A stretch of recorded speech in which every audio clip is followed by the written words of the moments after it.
Hello, everyone. Paul Elam here, and welcome to Straight Eye for the Queer Guy. Oh, now I know you got to be asking yourself, what has this cishet shitlord got to say to gay men? I mean, come on. Paul Elam, MRA, all that shit. What on earth would I have to say to gay men? Actually, quite a lot. And we're going to start tonight. And it was really this conversation I had started with another man who happened to be gay.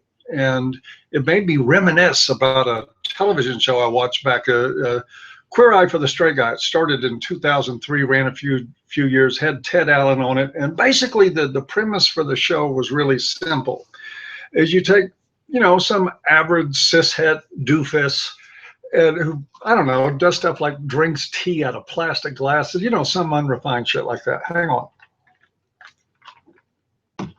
And the girlfriend or the wife or maybe the mother, I don't know, but usually some woman in this poor slop's life calls up the brigade. You got Ted Allen and four other gay guys that come in and basically say, here's what you're doing wrong. Here's how you take a shower. Here's how you wipe your butt. Here's how you, trim your beard. The heck that. You don't need a beard. Real men don't have beards. And here's how you cook to make something special. And here's how you act. And here's how you dress. And here's how we decorate your apartment to get you all fit and presentable. And then we're going to teach you a class on how to cook so you can make a nice romantic dinner for this special woman who has just sent network level cameras and 5 dudes to your house to tell you how to act and look like a better man than you obviously are. Well, first I got to say, just my personal reaction to that is one of almost disbelief that this show had real popularity. And I got to say, guilty. I found it funny. I watched it a few times. But when you really think about the meaning of the show, it's not all that funny. And what would my honest reaction be if 5 gay guys or straight guys or whoever showed up at my door and said, hey, your girlfriend sent us over and we're going to, by the way, here's this big ass camera. We're going to put you on, on TV in front of millions of people, tell them all you're a pig and a slob, but you're going to let these gay guys dress you up and teach you how to cook and clean your house and whatever. Well, my reaction would be, I'm afraid I would say something like, thank you very much. I'm very pleased to meet you guys. Now, please take the crepe maker and, the astringents and whatever else you brought with you and get the fuck out of my house. And by the way, you can take that bitch with you because she's obviously of no use to me either. This was really an insulting setup, but this came out of a product of a discussion about gay men and feminism. And that is a discussion that we have not done nearly enough of, and what I intend on doing more of. And so I'm going to be here to have some things to say to gay men about feminism, about their own community. And anybody don't likes my advice, basically, you know me. So we're going to go that way with it. But I think it's important to point out that this really is a discussion that needs to be had. And for gay men out there that think MRAs are against them, let me tell you first, I get it. When you look at the history of gender relations and sexual politics in this country and in most countries, and you look at what the men's movement, so to speak, has brought, especially the conflated versions of it. I mean, you got what I call the real men's movement. And then you got people like Bernard Chapin, who sits around and says, oh, who me? I don't have anything against homos. That's what he does. And it's transparent. And of course, I'm sure Bern, if he reacts to this, will be all aghast that somebody implied that this bald-headed Christian dude with fundamentalist values had anything against homosexuals. And then we've got people like Roosh, who's a pickup artist, not MRA, whose website, Return of Kings, or I think that's it, Return to Kings, Return of Kings. I think there's some subliminal message in there about how if you go to his fucked up, website and obsess on pussy, that you're going to somehow come out of it royalty. I don't know. I don't know what it is. Roosh is a good book salesman, not so good at being articulate about what he really stands for.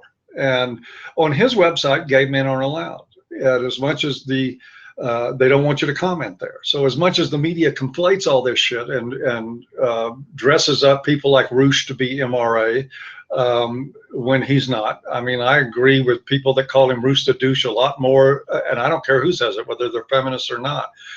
Same thing with people like Chapin. Chapin is a right-wing Republican type. He can lie to you all he wants. He doesn't like gay people, doesn't want anything to do with them. And so I understand. There is a lot of mixed messaging out there. But meanwhile, while some of these other douches have done their thing, ABFM and other elements of the men's human rights movement has been an open door for gay men for years. And we have a very strong message for them. And that is feminism. You know, those of you, and I'll just put this directly to guys who are both gay and feminist, and who think feminists support gay men's issues. And I want to tell you, you're right, they do.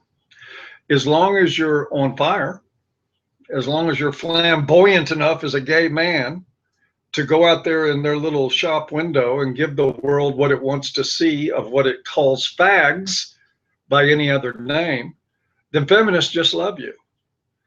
But when you start talking about your own real issues, do feminists love you? Oh, no, no. You can go to read an article I wrote some time ago on Rose McGowan that basically was incensed that gay men were not paying enough attention to straight women's issues, to straight feminist women's issues, that gay men obviously had made their mark in the world, and now they have no more issues, they have no more concerns, and by God, they need to be a better service to feminists. And you'll hear this a lot, but you know something, you don't even have to read this shit from me.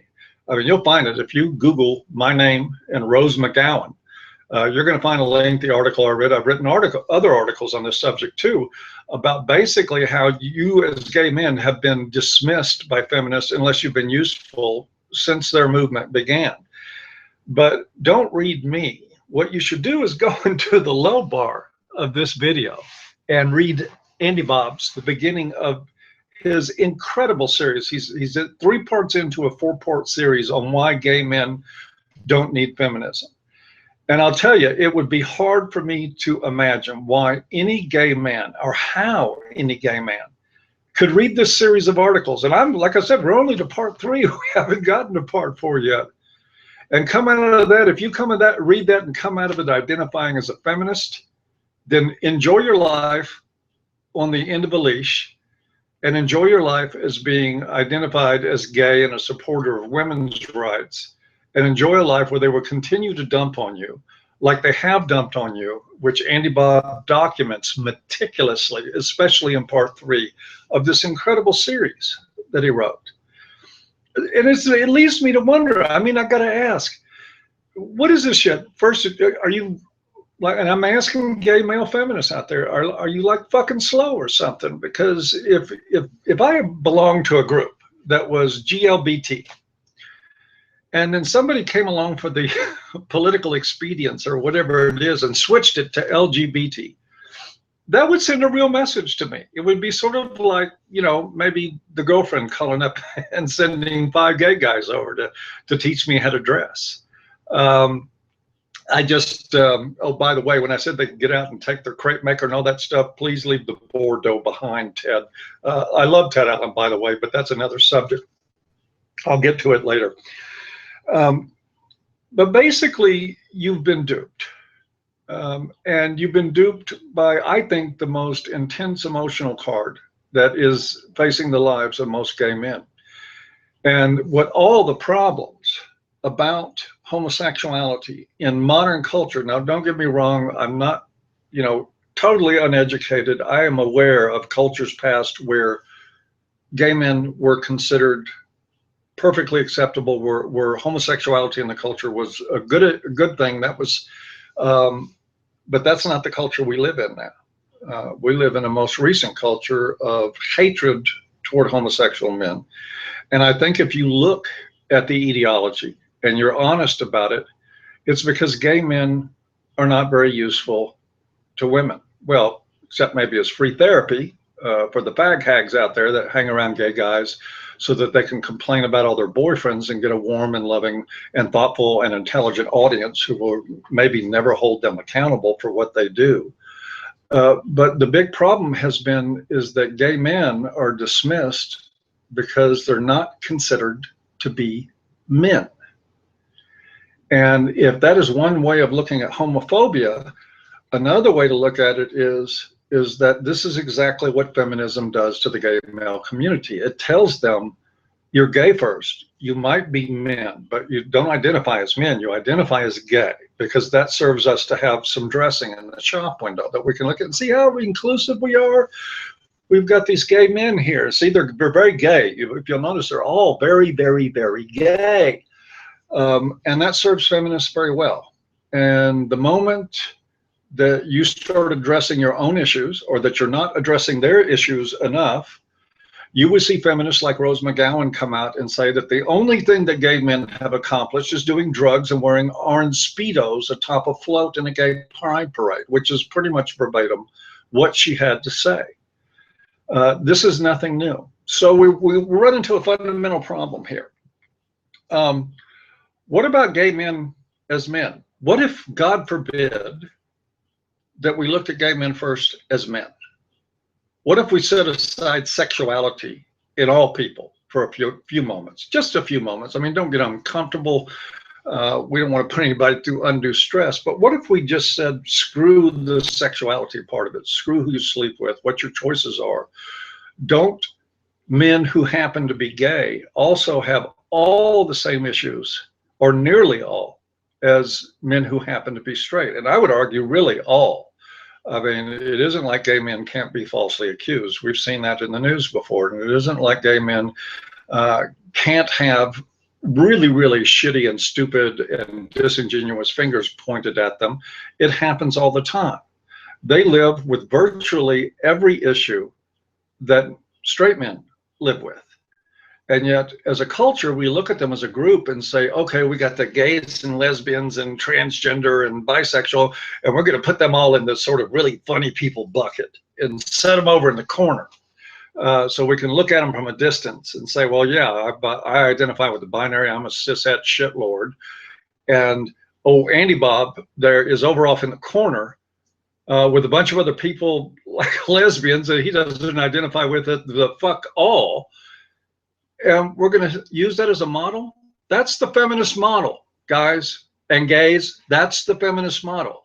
When I saw what happened at Ryerson University, they had a man who happened to be gay and who happened to be African American. I mean, that's a double winner right there, because you got yourself a gay black dude to speak for feminists. And when Ryerson tried to start a men's issues group, this is who they fronted out there as saying this kind of thought is perfectly unacceptable. And he's out there defending women when both of his communities are rather defending feminists, when both of his communities, both the African American community and the gay community, have been disproportionately affected by a lot of these issues. I mean, say what you will.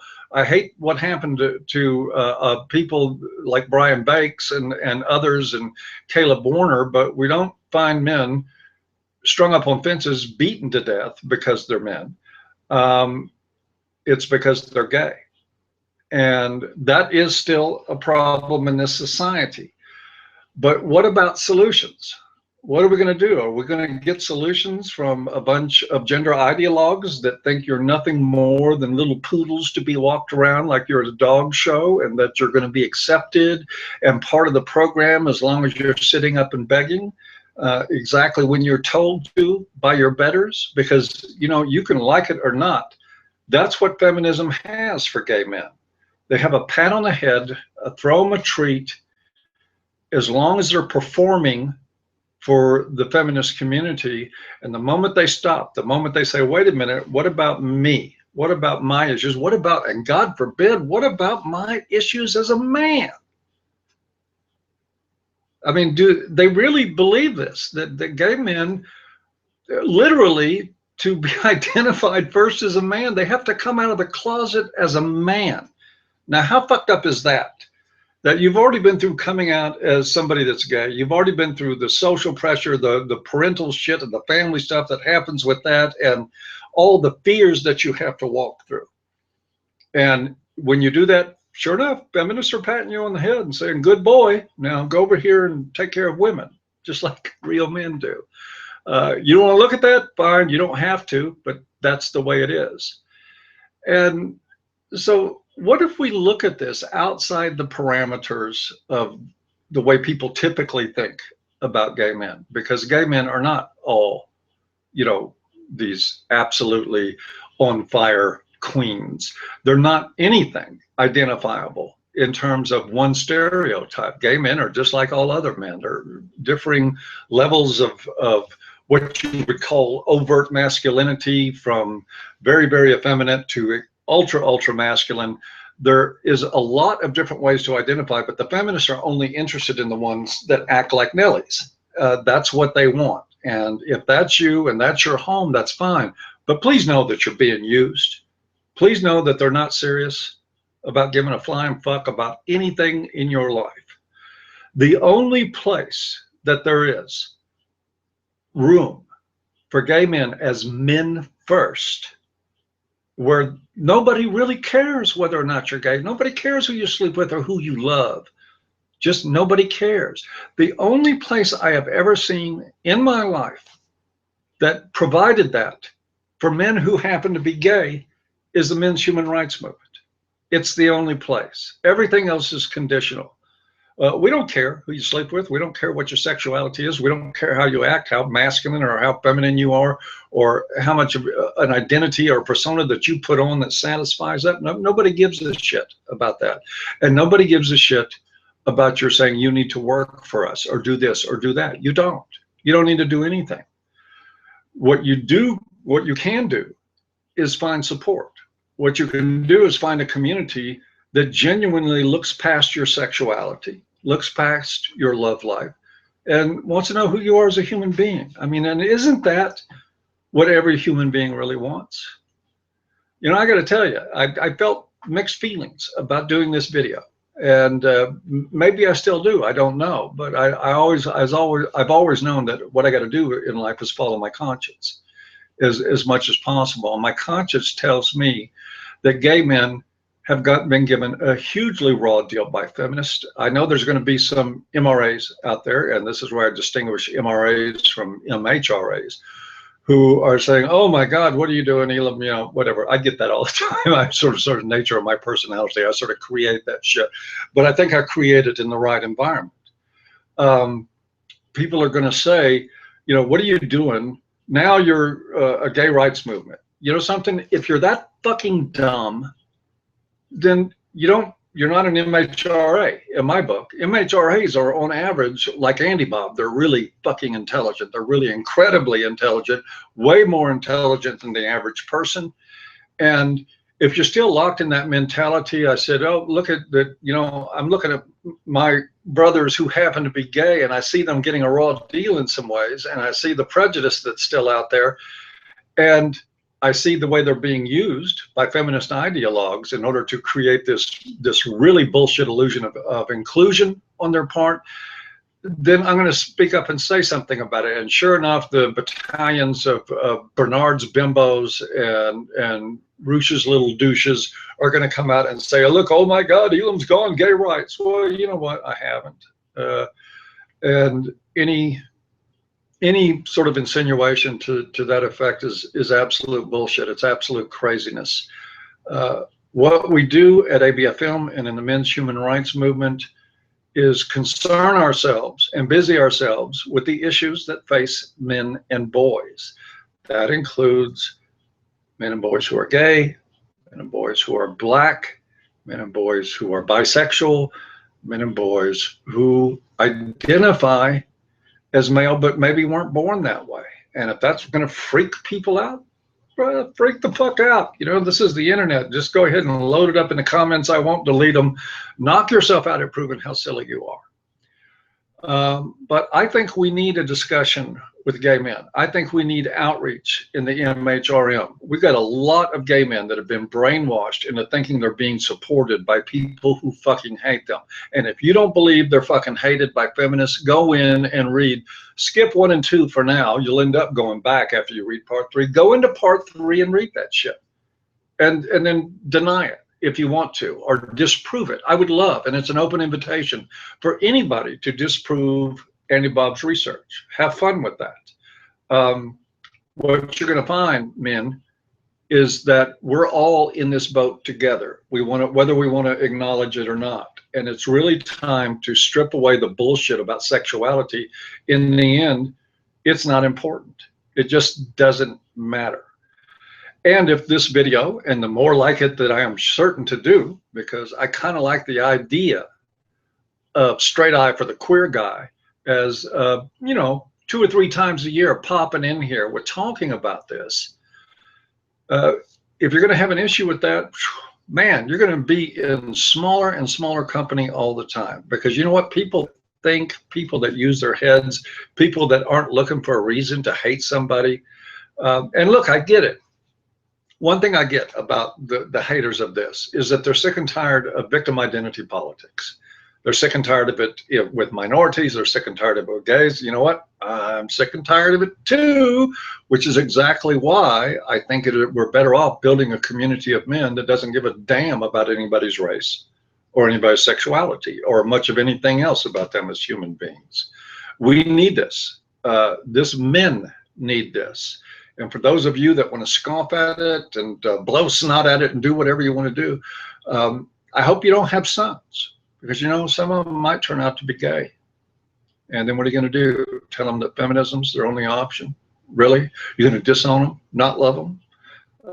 You're going to say, get a paternity test because you can't believe that you had anybody that came from your DNA that was gay? I mean, if you want to prove how monstrously stupid people can be, you can do that. But mainly the point of this video is that I wanted to do a little bit of outreach to the gay community. I want to get some reactions, and you know, like anything else, the reactions won't determine anything about my beliefs, but it will determine a lot about those reacting. If you think this is bullshit, if you're a gay man, you think this is bullshit and you feel like feminism has been your salvation, let us know why. And then of course, I'm going to challenge you to go to your feminist allies and to come out with one issue that affects you as a man, and to tell them that maybe it's a good idea if we address this as a men's issue, and just see how much they love you then, buddy. You'll find out. You'll find out real quick. And then maybe if you do, you'll find out that there is a community of people out here. There is a group of men and women who don't care about your sexuality. If anybody thinks that I'm showboating Andy Bob because of his sexuality, they've never read his fucking material. He's absolutely brilliant. The reason his material is showcased over and over again is one of the reasons that we created Andy Bob's Corner, where we took his comments, literally just his comments from the website, and turned them into feature-length articles, is because the guy's brilliant. And his analysis of what happens in the gender paradigm that we live in is so brutally spot on.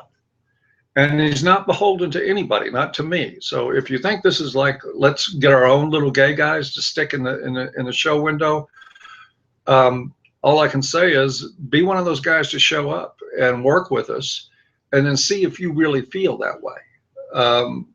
I won't go through the dishonor of even answering that allegation that we're showboating gays and doing the same thing feminists are.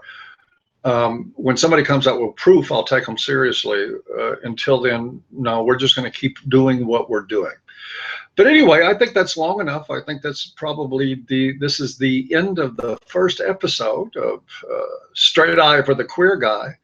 And I hope that this straight eye has maybe straightened some of you out. I don't mean that in a homosexual way. I wonder if you can be reached, many of you, because there's been so much indoctrination. And then again, you have the added thrust of genuine, real homophobia from a heterosexual world, and you have the added thrust people like Bern Chapin and Roosh, who are just, I mean, man, I think of the word faggot, I think of Bern and Roosh, because that's the kind of sneaky little bullshit people that these guys are. But it's an open invitation. If you want to, if there's any gay activists, gay rights activists that would like to debate me about this, totally open to it. We'll do it on your forum with you moderating. I mean, as long as I have your word that you're going to be fair about equal time, I'll do it.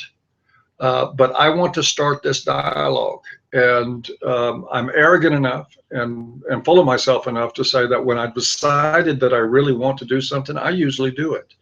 And one of the things I want to do is that I want to run any last bit of people that think there's something immoral about who you love to just say bye-bye and to go their own way, as it were. And I will also want to pull in on the gay community out there to understand that maybe there's a possibility that we could begin to look like a men's community together, not a gay community. And because you know what, AB is just as much as my brother as anybody else affiliated with ABFM. Just as much, I care about him just as much. And I think you know what I'm getting at. We need to equal the playing field and strip love out of the equation and start learning how to connect more as human beings in the men's movement. We've been doing a great job of that for a long time, but fact is we haven't done good enough. So that's it. The onus is on you, gay activists that are non-MRAs. We have gay activists that are MRAs. The onus is on you. Come prove it to me. Pull me into a debate. Beat me up with your words. Show me how I'm wrong. Show me how I get it wrong. Prove to me that I'm the homophobe. But talk to me. Let's get this ball rolling and find out where people stand. I'll be looking forward to responses. Thank you all again for showing up, and we'll see you next time on Straight Eye for the Queer Guy. Bye-bye now.